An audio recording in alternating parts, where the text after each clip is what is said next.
अरे राम राम रे बोट्टे, काय म्हणता? मग काय रोजच्यासारखं बाई उठलो आपण. नाही ना, मस्तपैकी खिचडी करेल होती बाई. खिचडी न भात कजा भानून घेतलं, पण काहीतरी कमतरता वाटू राहिली. मग घेऊन घेतली ना बाई कैरी बी. आपली मांजर बाई बसली होती, मस्तपैकी नाश्ता करून घेतला. आणि आपल्या सुरत आले फोन लावला, कार्य बा कुठे? मग हा पाहणार गडी आला ना भाऊ. आमचे कार्यकर्ते एंट्री एकदम चांगल्या टाईमार मारतात. मग काय निघालो भाऊ ट्युशनच्या इकडे. काय म्हणतात दिसलं भाऊ शाळा आपल्याला, कारण आज होतं भाऊ 10वी पेपर. लय गर्दी भाऊ. ट्युशनवर पोहोचलो, ट्युशन कंप्लीट करून घेतली. घरी जाताना डायरेक्ट 2 रुपयाची फेफशी घेऊन घेतली ना. माहोल असते आमच्या ग्रुपचा. खतरनाक कार्यक्रम आहे. दोघं पाहिजे.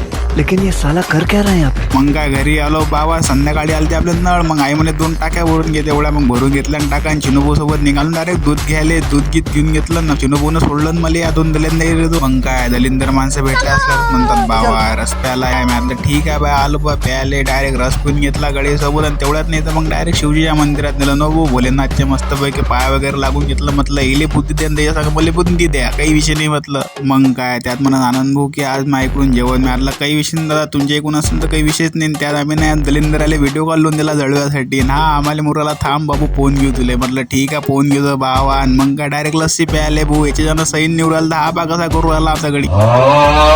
तेनी होत तर डायरेक्ट पानावर भिडलो ना आम्ही. पानगिन बी खोन घेतलं भाऊ. आज तर आनंदाची पूर्ण वाट लावून टाकली भाऊ. चला मग पोट्टे आजच्यासाठी एवढंच. भेटू आपण उद्या तिथपर्यंत. जय माता राणी.